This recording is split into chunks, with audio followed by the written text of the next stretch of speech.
dessa intervenção, né, que a equipe dele fez nessa escola, né, é que o acidente não foi causado por um ato inseguro, porque isso, inclusive, eles já estavam praticando há muito tempo. Todo mundo sabia, eles, né? Os instrutores sabiam que estava sendo praticado. A questão não era essa. A questão é que estava ocorrendo há algum tempo uma deterioração da atividade, um empobrecimento e dificuldade de renovar e de aperfeiçoar a própria atividade. Ou seja, a atividade de instrutor tinha virado somente atividade de instrução. Acontece que a atividade dele não se reduz à instrução. É preciso que ele se aperfeiçoe para se tornar um bom instrutor. Então, a conclusão da pesquisa, né, da equipe do CLO, é que o que causou o acidente foi a atividade contrariada. A atividade contrariada se realizou através do acidente, né? Trata-se, como ele diz, de uma realização dramática de uma atividade impedida. Uma atividade impedida que conheceu um destino dramático, porque se realizou em condições de transgredir as regras. E aí ele vai terminar, né, essa apresentação desse acidente, né, dizendo o seguinte, que quando você conclui que um acidente foi decorrente de um ato inseguro, de uma transgressão de uma regra, você não vai poder fazer absolutamente nada com isso. No entanto, se você faz uma análise como essa que a equipe dele fez, concluindo que o acidente tinha antecedentes, o acidente tinha uma história, ele foi antecedido por uma deterioração da atividade, etc., aí sim você tem como agir, inclusive preventivamente, né?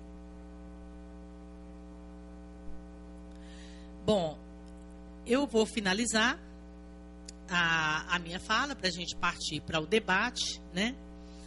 Só dizendo o seguinte, que a clínica da atividade, ela é definida por CLO como um método de analisar de uma maneira diferente uma situação, desenvolver uma alternativa de ação, porque ele coloca a clínica da atividade acima de tudo como uma prática, como uma ação, que não seja nem a transgressão, nem o conformismo às regras, né? É uma ação alternativa a esse casal perverso que ele chama, né, de transgressão e conformismo, né? E ele propõe, então, criar métodos. Um desses métodos eu vou apresentar hoje à tarde na oficina, que são métodos que tentam permitir, por meio da ação, o desenvolvimento do sujeito na própria atividade e entender os conflitos envolvidos nessa atividade e permitir que eles próprios lidem com esses conflitos, né?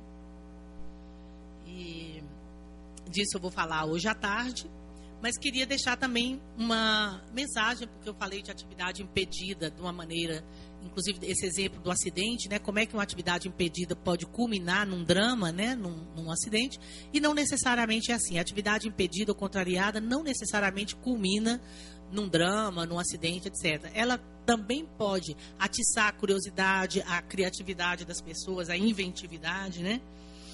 Ela é uma fonte de conflitos que também pode, dependendo da circunstância, permitir que as pessoas se desenvolvam. Só que aí seria uma outra história que não cabe nessa conferência de hoje. Aí já seria uma outra conferência.